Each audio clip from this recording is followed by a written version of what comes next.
All right. So now we're going to carry on with chapter 8. We're almost done with it. We've still got a little ways to go. And right now we're going to be looking at section 8.6, which is our look at an area called numerical integration. So numerical methods is actually a separate branch of mathematics. And what it's all about is finding ways of solving for functions when there are no direct solutions available. So, like, especially with integration, there's going to be cases where it's not really possible to come up with a solution to an integral, or at least not it will be very difficult. And so these are techniques that have been developed to help give us an extremely good approximation to the correct answer for, let's say, a definite integral. But there's two basic techniques we want to consider here, which are the trapezoid rule and Simpson's rule, and they work pretty well for a large number of different kinds of integrals. But this is a very deep area of study, and so it often overlaps with the computer science department. The idea here is that there's always some kind of function out there that needs a numerical solution of some kind when it can't be solved directly. And so this is kind of just the tip of the iceberg, but it's relevant to what we're doing here since we've been spending a lot of time studying integration. So let's start at the beginning by introducing the trapezoidal rule and Simpson's rule, and we'll also make some statements about how to figure out how close can we get with our approximation. So the trapezoidal rule, well, as you can probably imagine, the name is based on trapezoids. Okay, it's been a while since you encountered trapezoids, I imagine, and so you might remember how they work. Basically, what's happening with a trapezoid is that you've got sides, two parallel sides,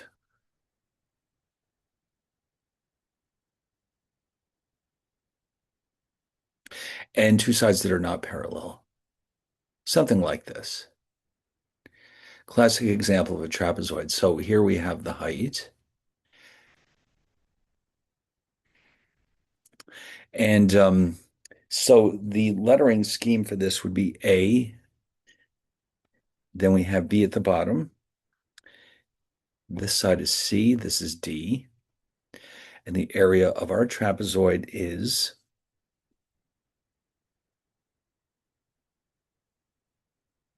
okay, so in other words, you can think of it as the average of these two, of A and B, or you can think of it as the average width.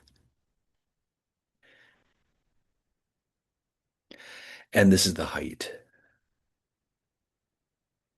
So it's kind of like a very peculiar looking rectangle. I mean, basically, the difference is the way the sides are different from each other. So this is what we do instead of simply having base times height or width times height. So we're going to need this for what's about to come next, which is what? So they're telling us there's some functions where integration is going to be a nightmare, or it may not even be possible at all. And so what do we do about it? Well, one of the techniques we can use is the trapezoid rule. So instead of breaking up our interval into rectangles like we did in previous chapters, instead we're going to break them up into trapezoids. Okay, so it's kind of the same idea, but that of course implies that each one will have a different area. And by the way, the bases are all the same, but because these are trapezoids, of course, the areas will all be different from each other. So here's our integral, whatever function this is, from A to B. So we've got these two endpoints.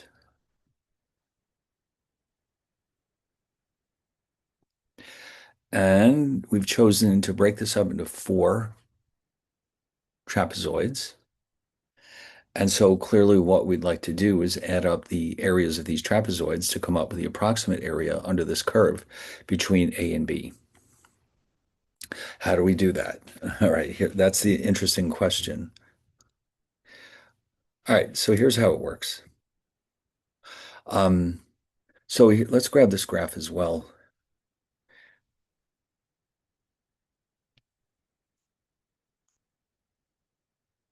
Okay, so let's say now based on the last diagram, you can see that the first value of x is called x0. Okay, the first trapezoid, the base is between x0 and x1, and we go all the way up to b. So this is our starting point. And so we've got a base, b minus a over n, and we have an average height, which can be expressed as f of x0 plus f of x1 over 2. And so the next trapezoid will have an area.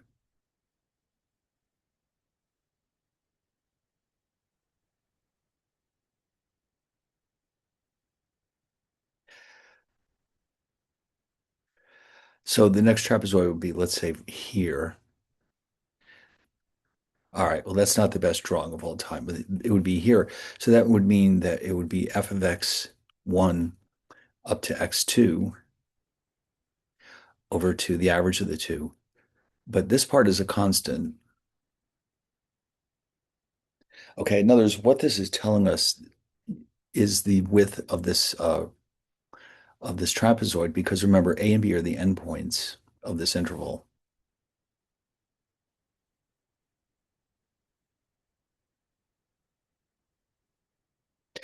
And of course, we don't know what they are, but then we carve this up into n trapezoids. So therefore, that implies that the area, or sorry, the base is b minus a over n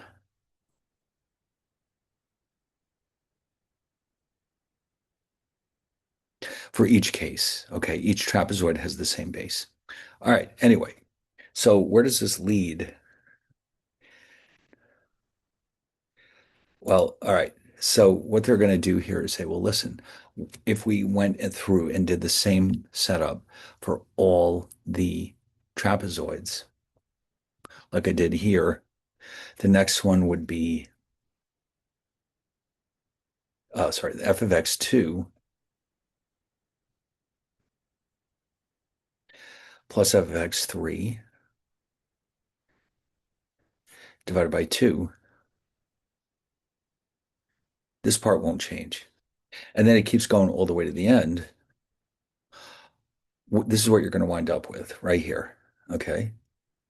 So now here's the interesting. Well, first of all, they're going to factor out the 2 just to make it simpler.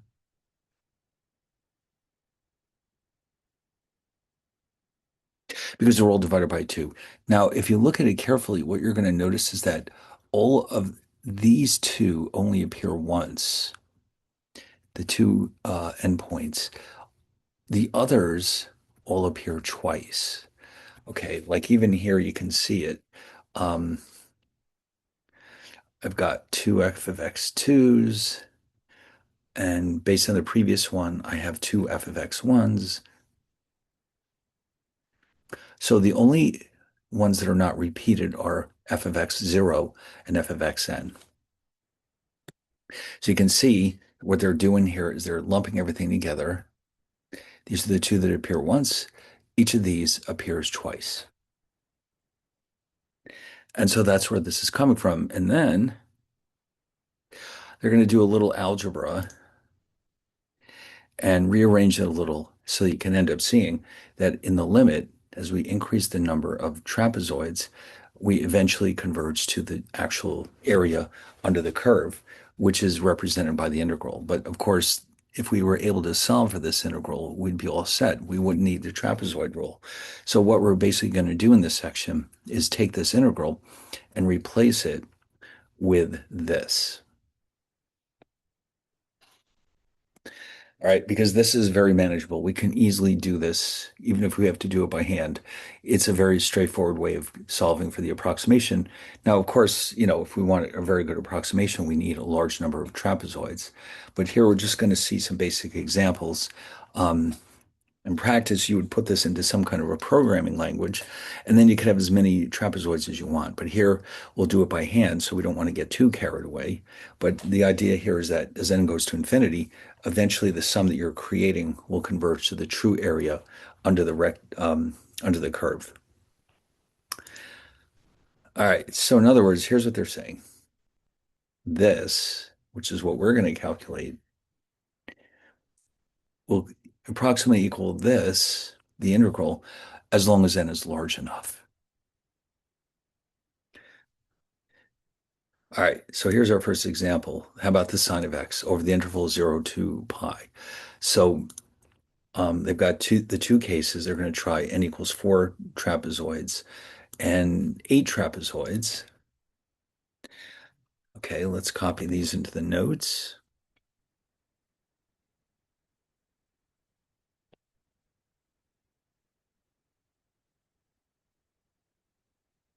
So we'll start with the 4. And you can see here we have 0. And these are the two endpoints. And these are our intervals from 0 to pi over 4, pi over 4 to pi over 2, pi over 2 to 3 pi over 4, and then up to pi. Okay, so let's find the area under this curve because not that in this case we can certainly go ahead and integrate sine x dx, but we need the practice, okay? So we'll pretend that we can't do that and instead use the approximation. So this way we can tell how close it is, okay?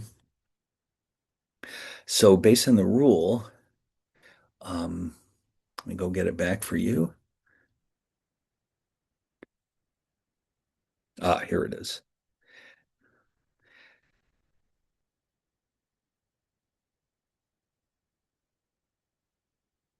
All right, so B and A are, this is A and this is B. In the first case, they want us to try n equals 4. All right, so based on the way this is set up, we're going to have B minus A over 2n.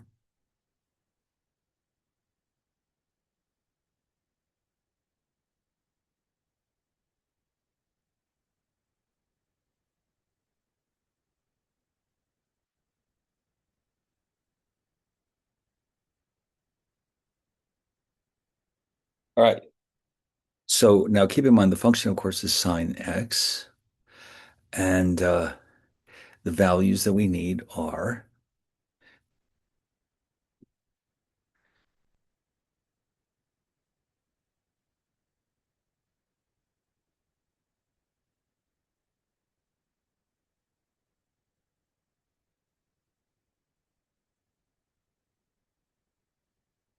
okay. So let's do some substitutions. Remember, the entire interval is 0 to pi. We're using 4 trapezoids. Now remember, the function itself is the sine right here.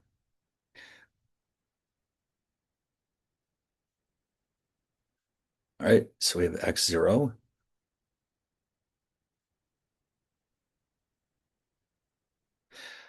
That would be this one.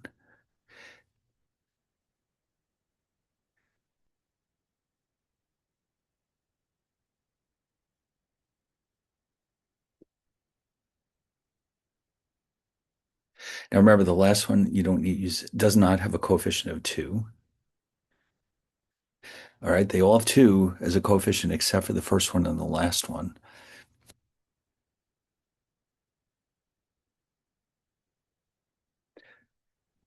All right, so if you just take out your calculator, the sine of 0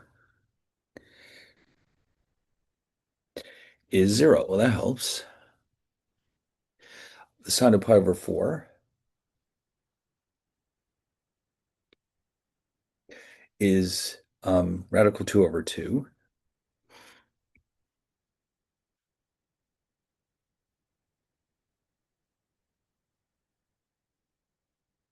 The sine of pi over 2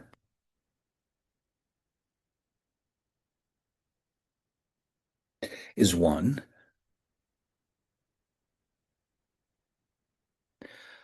The sine of 3/4 pi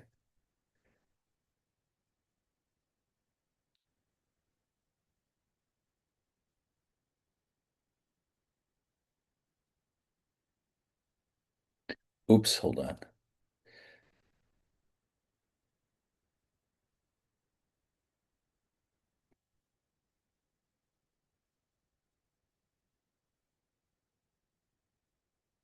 Again, radical 2 over 2.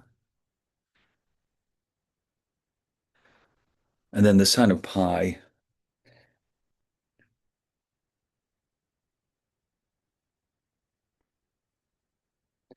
is 0.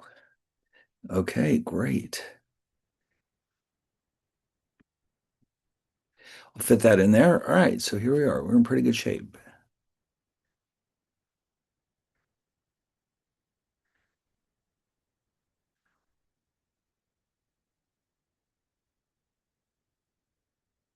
And that's going to be approximately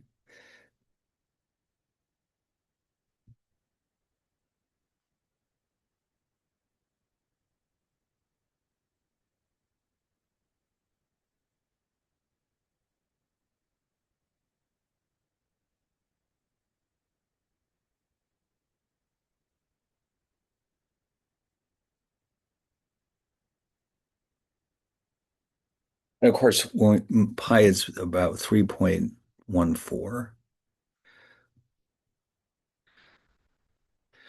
And so that's going to leave us with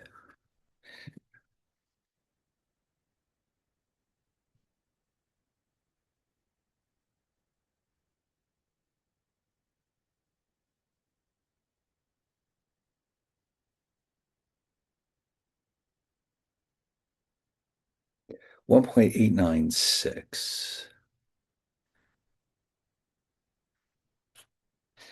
Okay.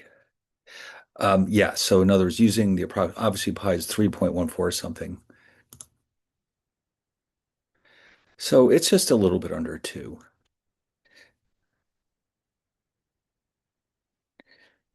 So when n equals 4, the approximation is about 1.896.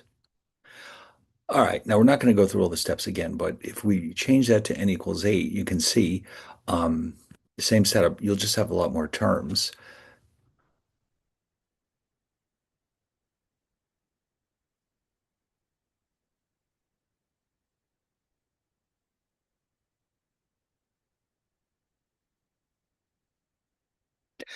1.974. And of course, we can, in this case, we can do it directly.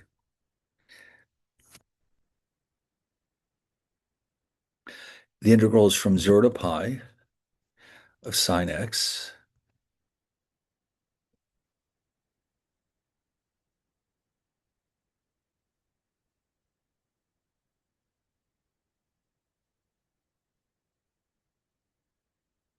So this is a definite integral, so we'll evaluate it between 0 and pi. Now I'm going to move this negative out here because it's very easy to goof it up.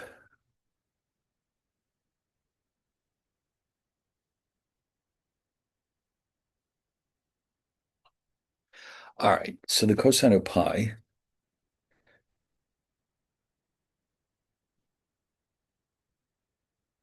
is -1. The cosine of 0 is +1,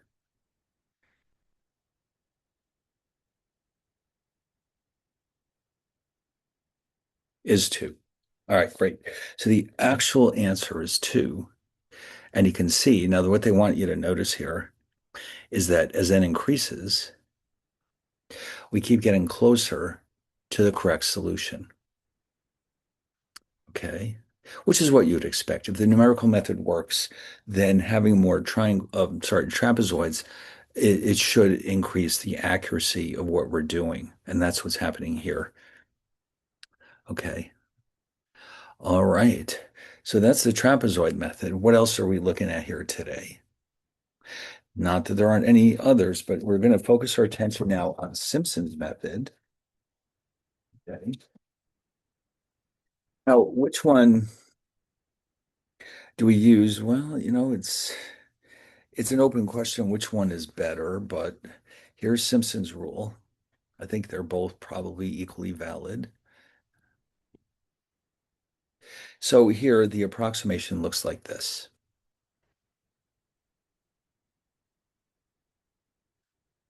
It's the same logic, by the way. But when you're cutting it up into sections, you're not creating any particular shape. You're just reaching all the way up to the curve.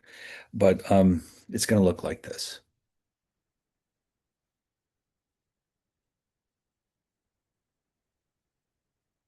And then there's a pattern here. It's a little bit different than what we had just before with a trapezoid rule. Depending again on how many intervals we choose.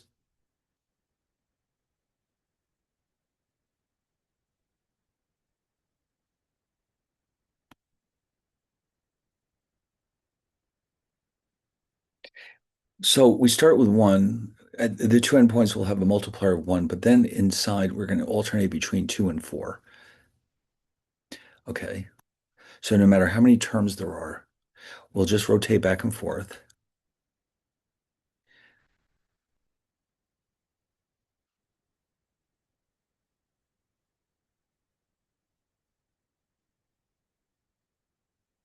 And then eventually at some point we'll reach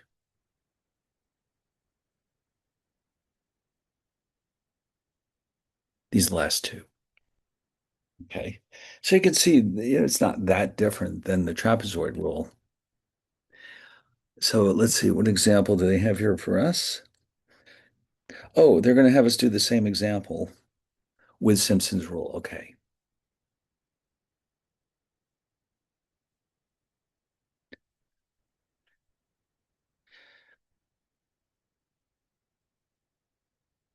All right, here we go. Oh, got it. I missed one important. Hold on one second. I think I missed an important detail here. No, no, it's fine. Sorry, it's fine. Okay. So let's try this. Oh, yeah. So A and B, this is A and this is B.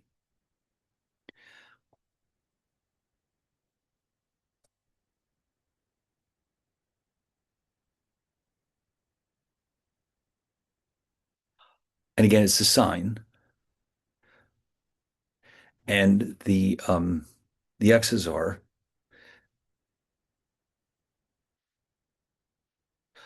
sorry, x1 is pi over 4.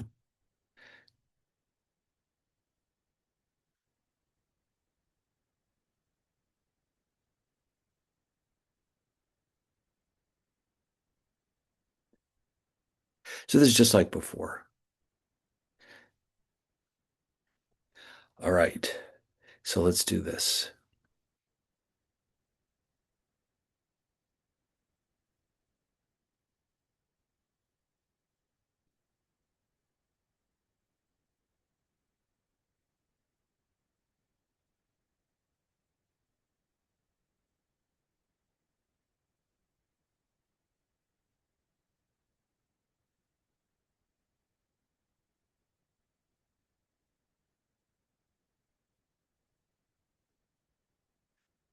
All right.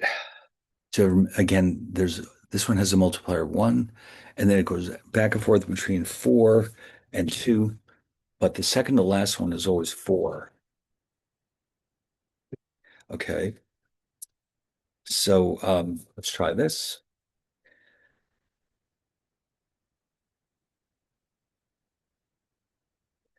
All right.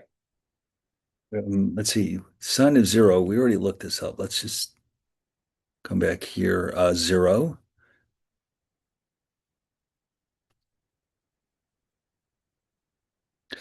The sine of pi over 4.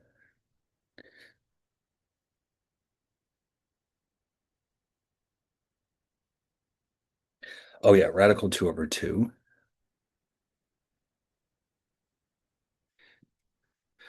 Um, Pi over 2. Damn.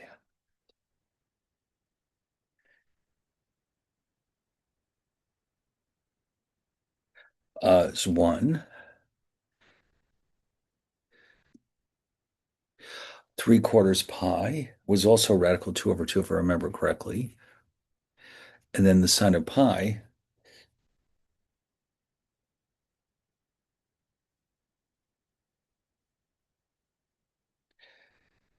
is 0.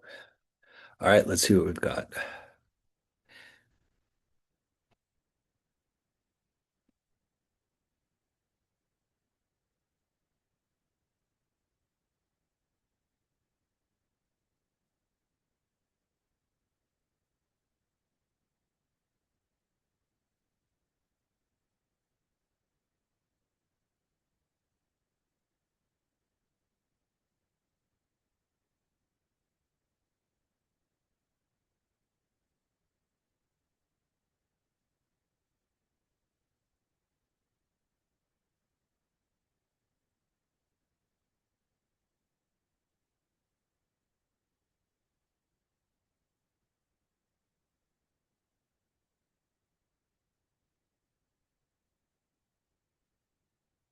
Oh, all right, hold on.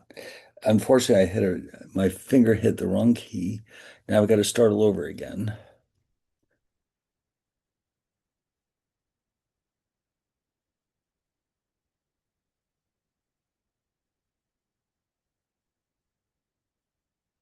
2.00455. Not bad, considering we know that the actual answer is 2. And then we could try it again. They're going to encourage us to try it again with n equals 8. We don't have to go that far. But let's see what they got. Yeah.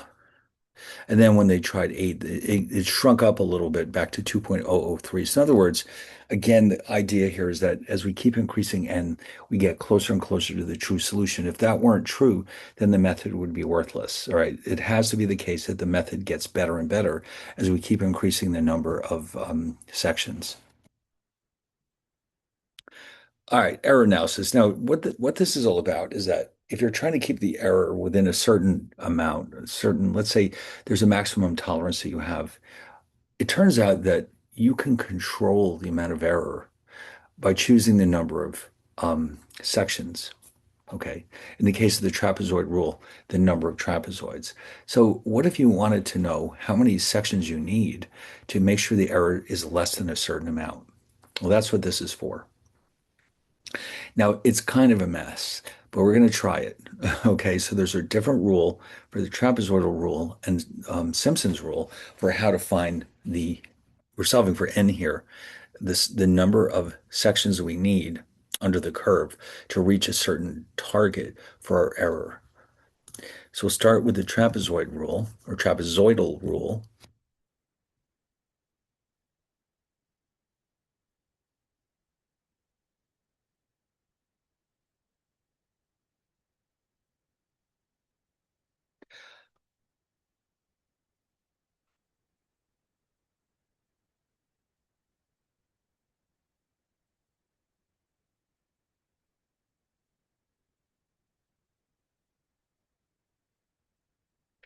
All right, so what's going on here?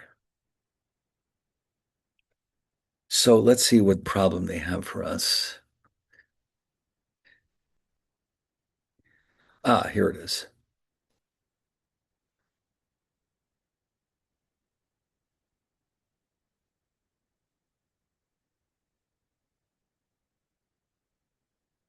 So the challenge here really is interpreting this.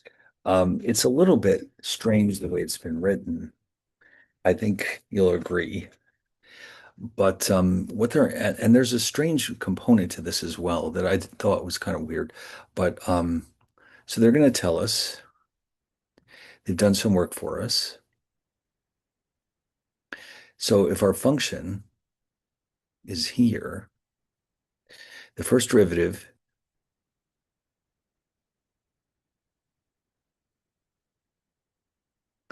is here. Now the second derivative with a lot of algebra, and I mean a lot, is here. So what is this supposed to mean? All right. So first of all, let's look at this.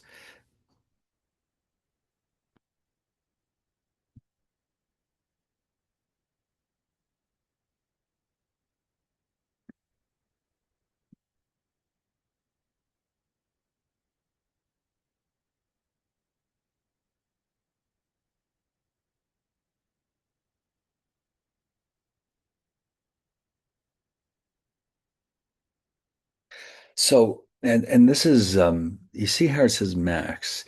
They want you to find the maximum value of this function over the interval they've given us, which is 0 to 1. So you're probably thinking, well, what a mess that's going to be.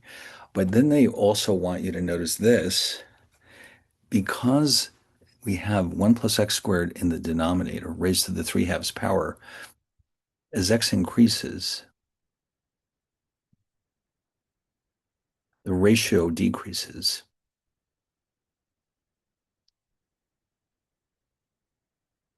And so within this interval,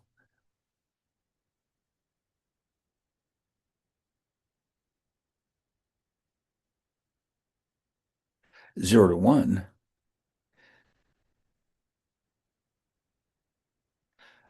f double prime of 0 must be the maximum value.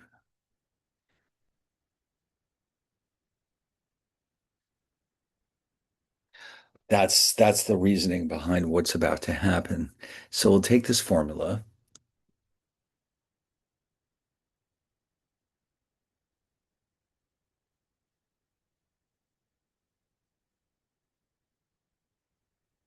and plug everything in.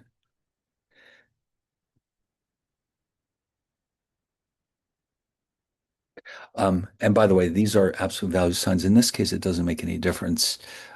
In some cases, it will matter, but so remember b, actually, let's go back and get the original function.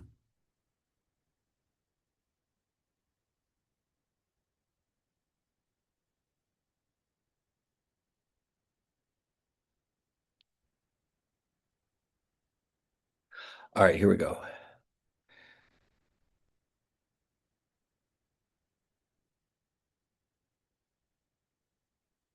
This is a, by the way, this is b.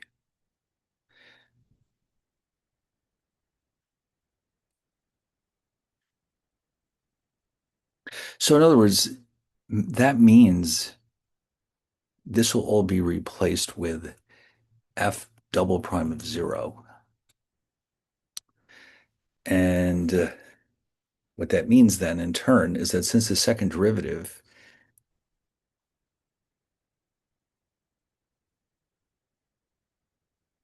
is 1 over 1 plus x squared to the 3 halves,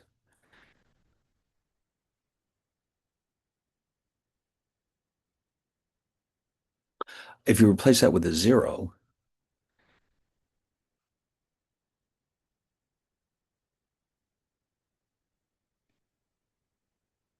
it's just 1. Oh, that's interesting. Now, they want us to keep the error less than or equal to 0.01. Okay, so we'll make this part of the inequality. The error itself in here, the absolute value at least, is supposed to be less than or equal to 0.01. So we're going to solve for n now.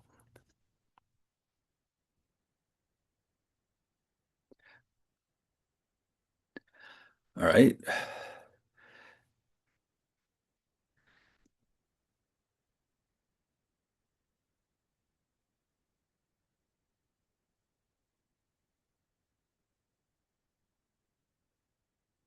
All right. So what is that equal to? 1/12 is divided by 0.01, about 8.333. And then the square root is about 2 point. Now, of course, you know that we can't have, this has to be an integer. So we're going to round it up to 3.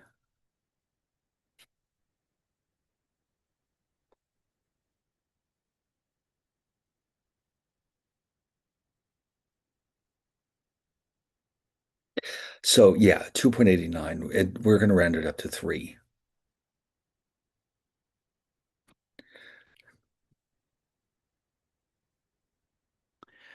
Okay. So, and then what they're going to have you do is then go ahead and actually use the trapezoid rule with n equals 3 and solve for it. And then, so this will be our approximation. But we know that it is going to have a maximum error, which is what we asked for, of zero point 0.01. Okay. That's the whole point of this. So in other words, by telling us we're figuring out that three is what we're looking for, we know how many terms to have. And then whatever we have here, we not only have a good approximation, but we know how close it is likely to be to the true solution. Now, there's another formula here. Oh, wait a minute.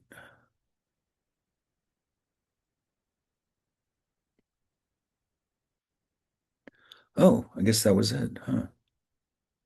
Okay. Now, the one thing I would like to point out here is this knowledge check seems to have the wrong answer. Let's see why. All right.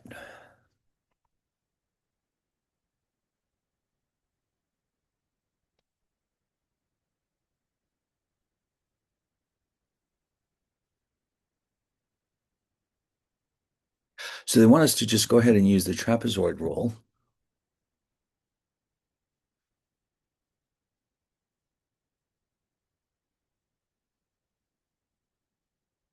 on the following.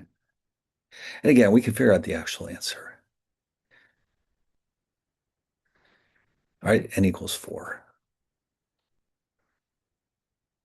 All right, so once again, let's go back and get the formula for the trapezoid rule.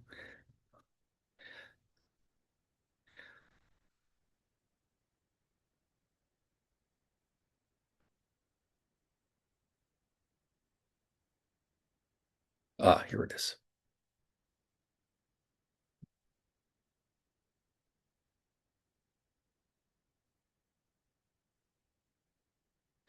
Oops. That's fine. Now, of course, we can easily visualize what this looks like. It's a very straightforward function.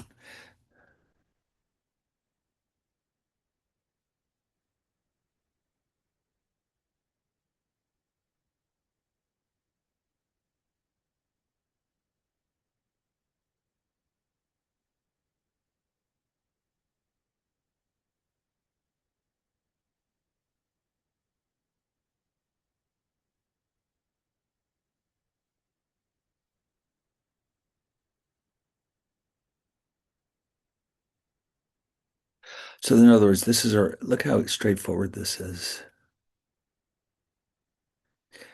Well, they owe us one. They've been giving us very difficult ones. So A, of course, is the 0, and B is the 4. So here's what we have to do.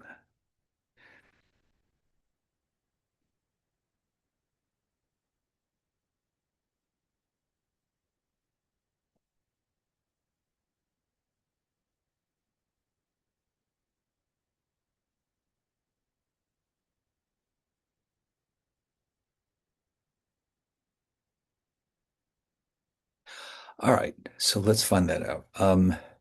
B minus A is 4 minus 0. Remember, n is 4. That's a choice variable. F of x 0 means 0 squared. 2 times 1 squared, 2 times 2 squared, all the way out to 3. And then for the fourth one, we don't multiply it by 2.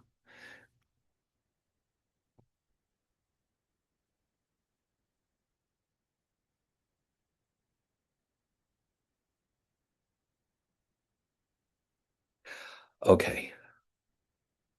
All right, so let's see what this is.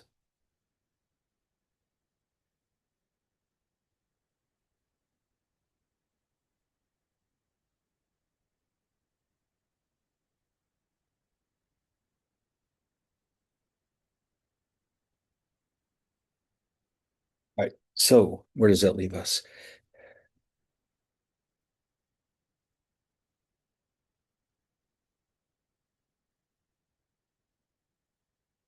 44. Now, of course, this reduces to 1/2, which is 22. And of course, the actual area, might as well check it out.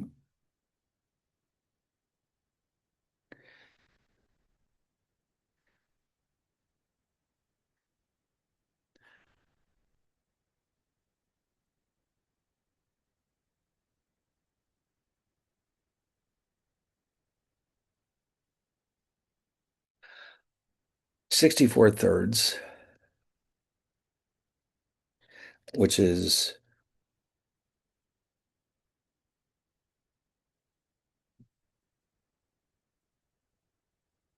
21.33. So it's a pretty good approximation considering there are only four trapezoids. Not bad.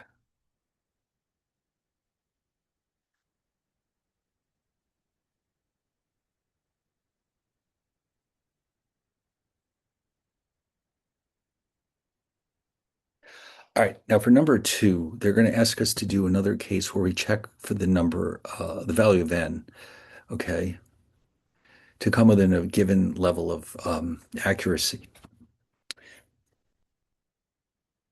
All right, here it is.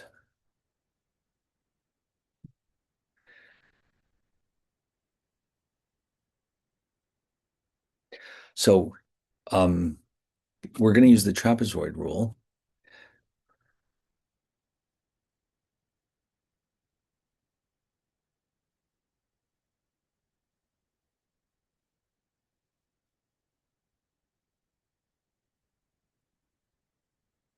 Has an error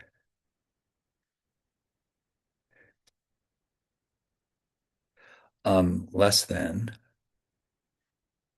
or equal to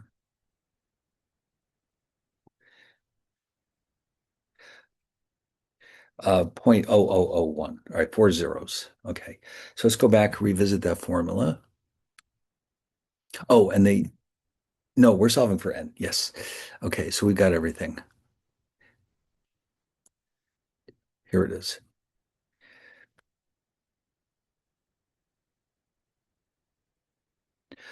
All right, so the interval, let me copy this again. This is our A.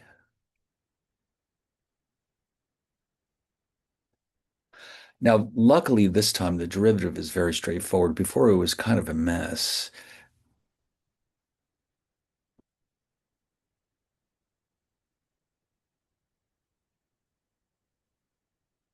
Oops, sorry, no.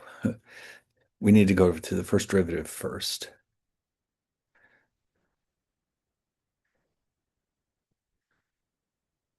And then the second derivative, reapplying the power rule.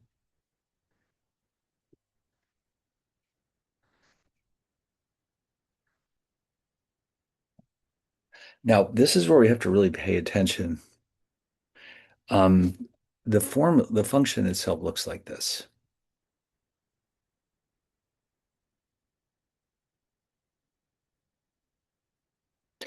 But if you notice, we're only interested in the absolute value.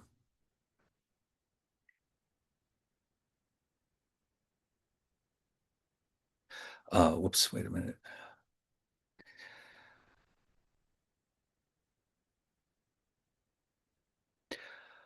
So in other words, we're going to use, let's call it x4, not -4, +4. We're trying to find the maximum of this function. But once again, because we have this function of x in the denominator, as x increases, f of x decreases. In this case, it actually should be this.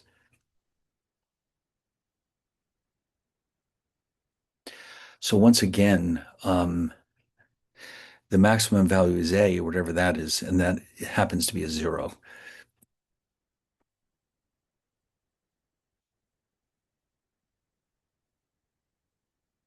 All right, so let's plug in the numbers we have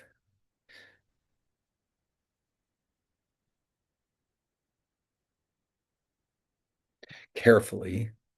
So once again, a is 0, b is 2.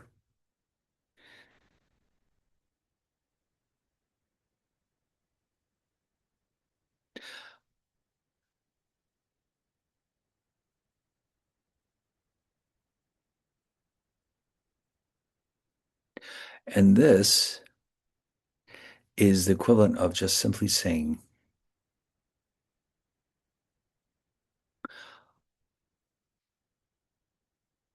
which we know is,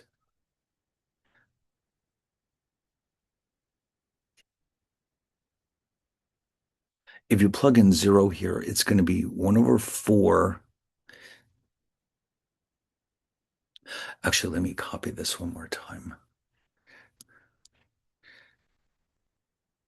just so you can see what's going on here.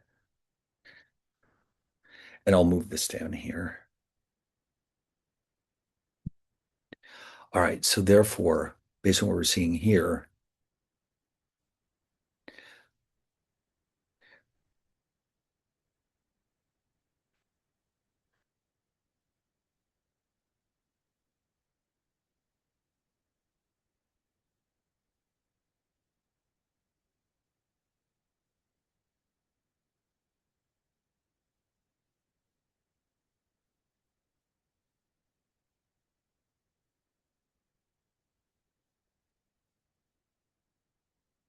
so whatever that constant is what goes into this formula.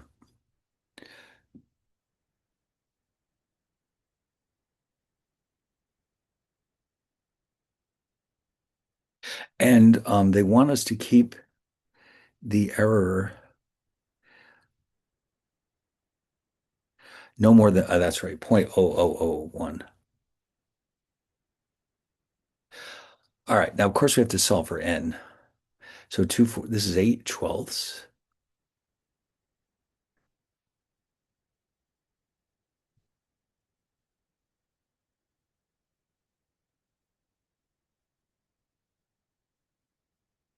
So what I'm going to do is multiply both sides by n squared.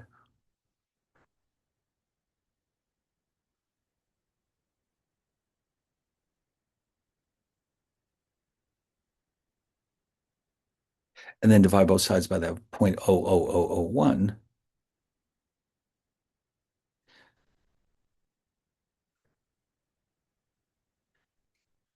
God, what a mess. Look at that thing. And of course, at the end, we have to not forget to take the square root. So let's see what that disaster is equal to.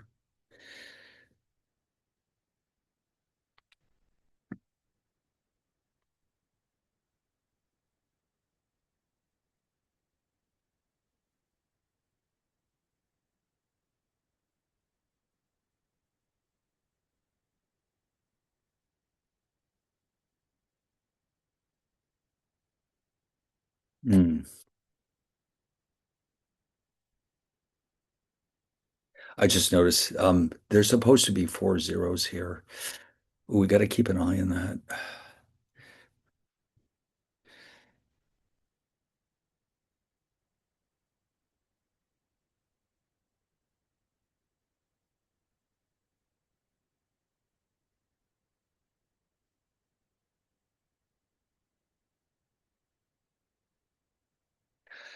All right.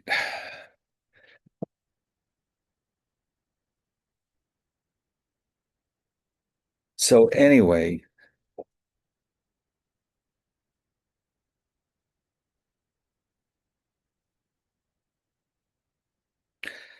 um, let me try that one more time. Actually, maybe we could simplify it a little bit. So 8 divided by 48 is 1/6.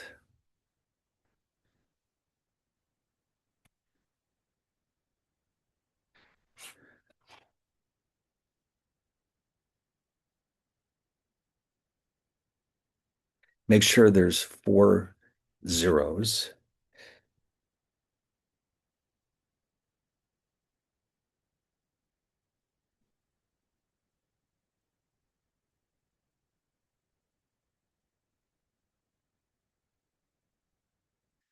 Hmm.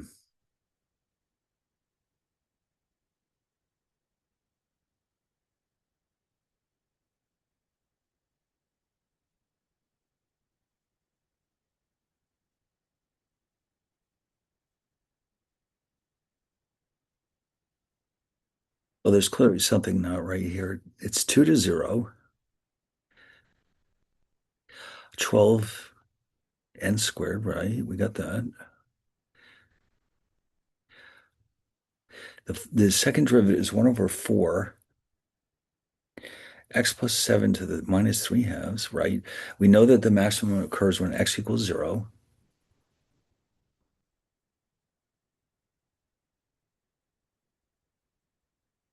Oh, I think I know what the problem is. I know what the problem is. When I put this in the denominator, yeah, no, see, this is where it's wrong. This should have been positive right here. By putting it in the denominator, this becomes positive. That's where the holdup is. Okay, let me fix that.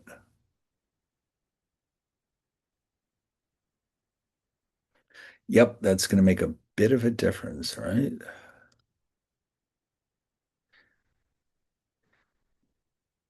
All right, that should take care of it.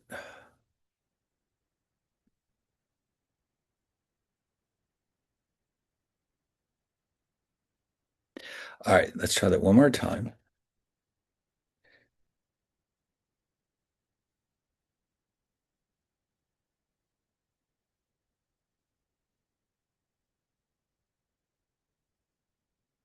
And there it is, right? Because this is almost exactly 900.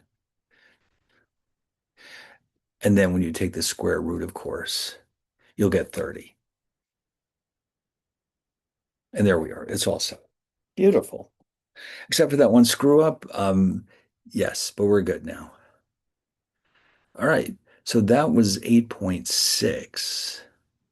8.7 is going to show us the mysteries of this table, which I did publish, or I mean, I put a copy of it into Brightspace. And what you have here is an extremely comprehensive list of all these horrendous looking integrals, which we may encounter in the next section of this chapter. And they're basically getting us into the habit of looking up cases that we don't recognize or that we can't simplify in some other important way, and then finding the results that we need. Okay. So they're having us stretch out a little and try more complicated integrals by leaning on this table. Okay. But for here, we're done. This is it for numerical methods. So in the next session, we'll look at the integral tables and see how to use them. Okay. All right. So I'll see you then.